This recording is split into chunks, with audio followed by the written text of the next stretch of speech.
Hello दोस्तों, good morning. Market के झांसे में आना बंद करो।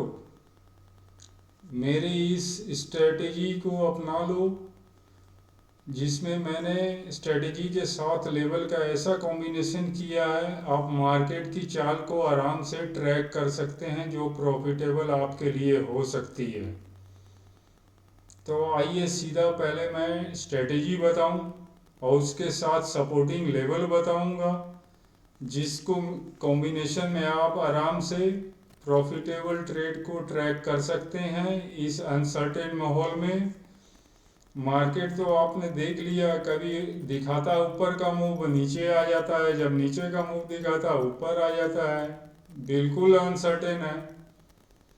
तो ड्यूरिंग द ट्रेडिंग सेशन आपने किस तरह मार्केट को ट्रैक करना है वो स्ट्रेटेजी और लेवल मैं आपको देता हूँ। आइए मैं सीधा स्ट्रेटेजी ही वो बताता हूँ, डायरेक्ट मुद्दे की बात। मान लीजिए प्राइस अपसाइड जा रही है। मैं ये हर एक वीडियो में बता रहा हूँ, ये स्ट्रेटेजी जो नए हैं उन लोगों के लिए अच्छा है, जो पुराना है वो भी देख लें, क्योंकि स्ट्रेटेजी पे काम करने के लिए उस पर अमल करना, समझ तो जाते हैं पर अमल नहीं करते हैं, जिस वजह से वो प्रॉफिटेबल होना मुश्किल हो जाता है। स्ट्रेटेजी मालूम होती है लेकिन इम्प्लीमेंट करना भूल जाते हैं मौके पे। ये देखिए प्राइस नीचे से ऊपर गई, ऊपर जाके किसी जगह फंस रही है मार्केट, फिर वहाँ पर फंस के नीचे आ रही है, दोबारा रिटेस्ट करने ऊपर जा रही है, फिर दोबारा वहाँ से सेलिंग आ रही है, डाउन साइड आ रही है, और एक जगह से जहाँ से सपोर्ट लेके बार बार बाउंस कर रही है वो नेक लाइन है। देखिए ये एम पैटर्न बन रहा है, ये M pattern bearish reversal pattern होता है। ये अपसाइड में बन सकता है, नॉन ट्रेडिंग जोन जो होता है वहाँ भी बन सकता है। जहाँ प्राइस फंस रही है अपसाइड में थोड़ा, ये एम पैटर्न बन सकता है, ये बेयरिश रिवर्सल होता है। अगर ये एम पैटर्न बनता है तो आपने इस नेक लाइन का इंतज़ार करना है। बस इस नेक लाइन को जैसे ही नीचे काटता है तो आपने बेयरिश ट्रेड की संभावना ढूंढनी है। जैसे ही कंफर्म हो जाता है कि ये सस्टेन करने वाला डाउन साइड कोई अच्छी कैंडल दिखती है, उस आप डाउन साइड का ट्रेड ले सकते हैं, कंफर्मेशन कैंडल पे ढूंढ सकते हैं संभावना। ये एक बेयरिश रिवर्सल ट्रेड हुआ। एक ये पैटर्न बन सकता है, ये प्राइस फंसने पे ये पैटर्न बन सकता है। और एक पैटर्न है हेड एंड शोल्डर। मान लिया प्राइस किसी लेवल में अपसाइड गई, ये थोड़ा ऊपर जाके फिर डाउन साइड आ गई, ऊपर नहीं जा पा रही है, रिएक्शन आ रहा, फिर किसी तरह जोर लगा के ऊपर गई, फिर दोबारा सेलिंग आ गई, डाउन साइड आ गया, फिर एक अप साइड आ गई, डाउन साइड आ गया।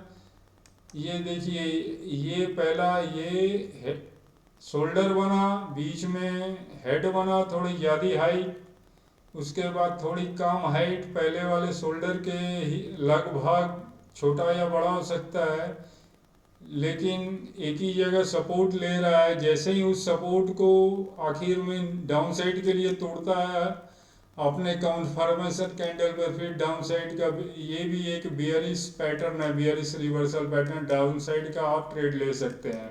और एक बात, किसी मेजर रेजिस्टेंस सपोर्ट पे नीचे जाते हुए अगर मार्केट रुकती है, मान लिया ऐसे रुक रही है, तो इमीडिएट आपने एग्जिट कर जाना है यहाँ पर। अगर फर्दर डाउन आएगी तब आपने संभावना ढूंढनी है। अगर कंफर्मेशन कैंडल मिल रही है आप फिर डाउन साइड का ट्रेड ले सकते हैं। तो ये थे बेयरिश रिवर्सल ट्रेड। अब उसी तरह बुलिश रिवर्सल होता है। ये डाउन साइड में बनता है। मान लीजिए प्राइस किसी डाउन साइड में आके किसी जगह फंस रही है और नीचे नहीं जा रही है, एक लेवल में आप और डाउन कर रही है, एक प्राइस डाउन मारा, फिर वहाँ से रिएक्शन है, बायर्स आ गए ऊपर ले गए, फिर वहाँ से सेलर्स आ गए डाउन ले गए, फिर बायर्स हावी हो गए, अपसाइड हो गया, तो ये डब्ल्यू पैटर्न जैसा बनता है। ये बुलिश रिवर्सल डाउन साइड में बनता है।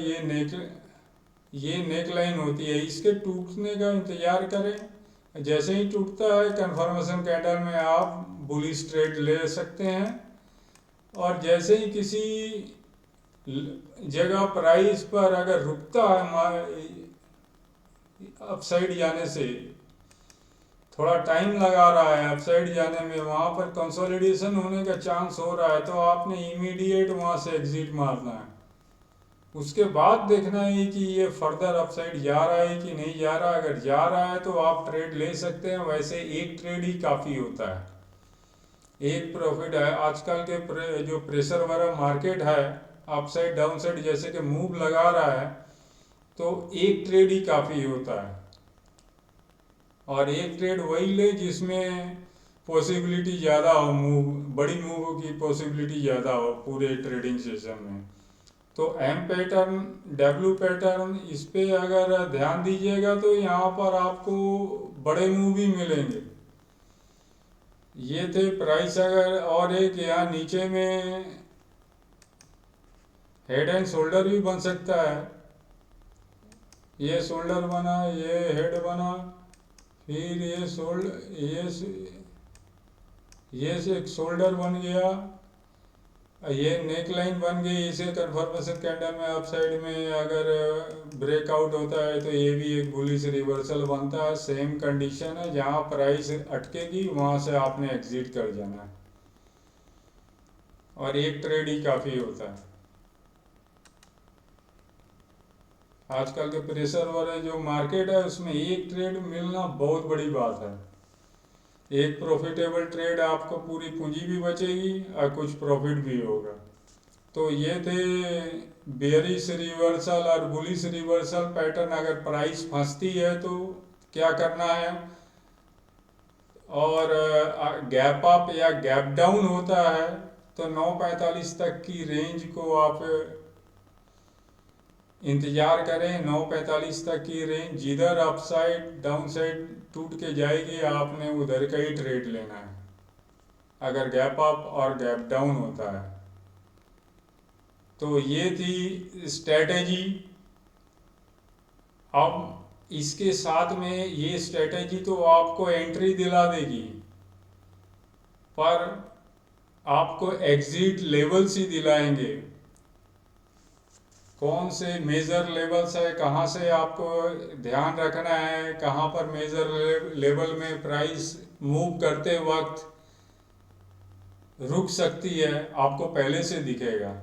अगर आप मेजर लेवल्स को पहचानेंगे तो आराम से एग्जिट मिलेगा, आप प्रॉफिटेबल सेफली एग्जिट हो जाइएगा। तो आइए आप लेवल्स भी देख लेते हैं, क्या मेजर लेवल रह सकते हैं। ये आ गए हम निफ्टी के चार्ट पे। निफ्टी 24,462 को जब तक अपसाइड के लिए नहीं काटे तब तक अपसाइड का ट्रेड मत लीजिएगा। और 24,512 को के लेवल आ सकते हैं। उसके बाद फर्दर अपसाइड गई तो 24,550 के लेवल आ सकते हैं। उसके फर्दर अपसाइड गई तो 24,582 के लेवल आ सकते हैं। उसके फर्दर अपसाइड गई तो 24,623 के लेवल आ सकते हैं। उसके फर्दर अपसाइड गई तो 24,668, उसके ऊपर गई तो 24,714 तक के लेवल आ सकते हैं। ये लेवल लगभग लास्ट ट्रेडिंग सेशन के वही है। अगर डाउन साइड के देख सकते हैं, अगर 24,290 को अगर डाउन साइड के लिए जाती है तो सस्टेन करती है तो 24,255 के लेवल आ सकते हैं। उसके फर्दर डाउन साइड में जाने पर 24,199 के लेवल आ सकते हैं। उसके फर्दर डाउन साइड जाने में 144 के लेवल आ सकते हैं। उसके फर्दर अगर डाउन साइड गई तो 24,070 तक के लेवल आ सकते हैं।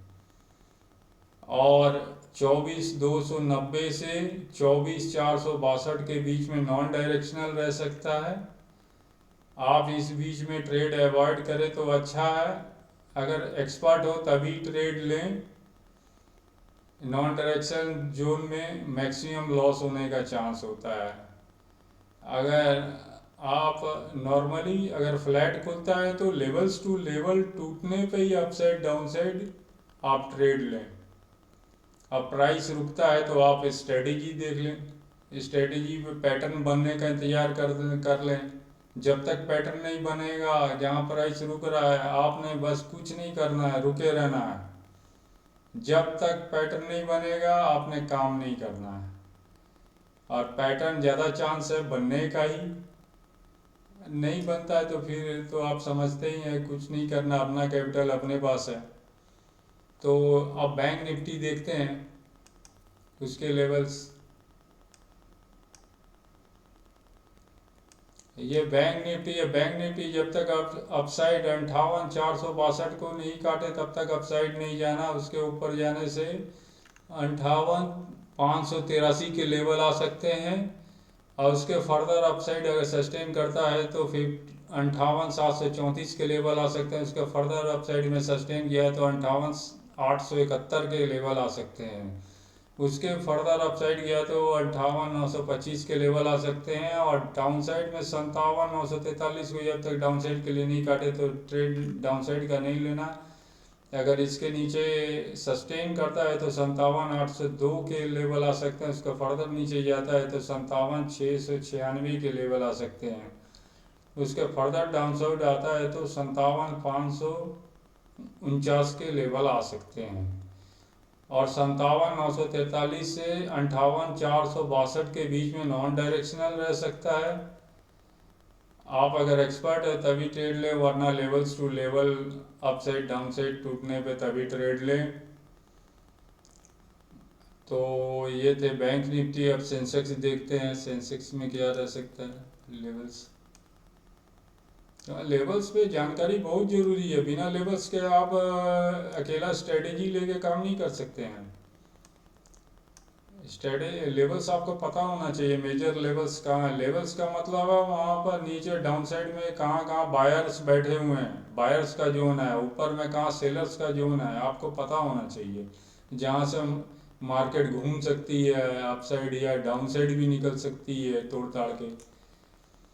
तो ये 78,407 को जब तक अपसाइड के लिए नहीं तोड़े तब तक अपसाइड का ट्रेड नहीं लेना। इसके अपसाइड में जाता ही 78,550 आ सकता है। उसके ऊपर जाने से 78,650 के लेवल आ सकते हैं। फर्दर अपसाइड गया तो 78,744 आ सकता है। उसके फर्दर अपसाइड गया तो 78,869 आ सकते हैं। उसके फर्दर अपसाइड गया तो 78,990 तक के लेवल आ सकते हैं। और डाउन साइड के लेवल देख लीजिए, 77,989 को जब तक डाउन साइड के लिए नहीं काटे तब तक डाउन साइड का ट्रेड नहीं लेना। इसके डाउन साइड जाते ही 77,886 आ सकता है। उसके डाउन साइड जाते ही 77,764 आ सकते हैं। उसके फर्दर डाउन साइड गया तो 77,702 तक के लेवल आ सकते हैं। और 77,989 से 78,407 के बीच नॉन डायरेक्शनल रह सकता है। आप इस बीच में ट्रेड ना लें। अगर एक्सपर्ट है तभी ट्रेड लें तो अच्छा है। अगर लेवल टू लेवल ब्रेक करता है तभी आप अपसाइड या डाउनसाइड का ट्रेड ले सकते हैं। और ये थे सेंसेक्स के लेवल्स। स्ट्रैटेजी और लेवल्स पे पूरा ध्यान रखिएगा। स्ट्रैटेजी भी दिमाग में रखिएगा। प्राइस फंस रहा है तो क्या पैटर्न का इंतजार करिएगा। उसके बीच में छोटे छोटे मूव लेने नहीं जाइएगा। देखिए इधर से ऊपर जा रहा था लेकिन कहीं भी पैसा नहीं बनने दे रहा, बहुत ऊपर नीचे ऐसे ऐसे ऐसे करते करते जा रहा था। ऊपर में जब जाके इसने एम पैटर्न बनाया उसके बाद ही किसी को पैसा मिला। ये ऊपर गया, ये नीचे गया, ये ऊपर गया, यहाँ तक तो किसी को पैसा बनने नहीं दिया। जैसे ये नीचे ये नेक लाइन तोड़ रहा है, यहाँ से देखिए लंबी कैंडल, फिर अप साइड लगा के फिर यहाँ से फिर डाउन डाउन आगे पूरी ये लंबी लंबी कैंडल में ही आपको वो ढूंढने हैं ट्रेड। ये छोटी छोटी कैंडल जहाँ भी दिखे आपने एग्जिट कर जाना, ध्यान नहीं देना है आपको। बड़ी कैंडल में ही जाना है, यहाँ बिग मनी होती है, आपको ट्रैक करके बिग मनी के पीछे जाना होता है, ये पैटर्न का मतलब होता है। और छोटे छोटे मूव में आपको पैसा नहीं बनने वाला। एक कैंडल में प्रॉफिट होगा, दूसरे कैंडल में चला जाएगा, यहाँ पर एक बार में ही आपको प्रॉफिट हो जाएगा, इसे पैटर्न टूटेगा। तो आप पैटर्न को खास ध्यान रखना एज ए स्ट्रेटजी। और लेवल्स कहाँ रुक सकता है मार्केट वो भी आपको आइडिया होना चाहिए, लेवल्स भी मैंने दे दिया। तो आपको आपके हिसाब से पूरा तैयार कर दिया मैंने आज के ट्रेडिंग सेशन के लिए। अगर आपको मेरी वीडियो अच्छी लगती है तो लाइक शेयर और सब्सक्राइब ज़रूर करें। और वीडियो बंद करने से पहले एक मैं डिस्क्लेमर दे दूं, मैं कोई सेबी रजिस्टर्ड नहीं हूं। अगर कोई आप ट्रेड लेते हैं तो अपने सेबी रजिस्टर्ड एनालिस्ट से सलाह लेके ज़रूर ट्रेड लें। ये मेरा प्योर एजुकेशनल चैनल है और एजुकेशन के हिसाब से ही लें। तो फिर मिलते हैं इवनिंग के ट्रेडिंग सेशन में। तो ओके, बाय, धन्यवाद मेरा वीडियो देखने के लिए।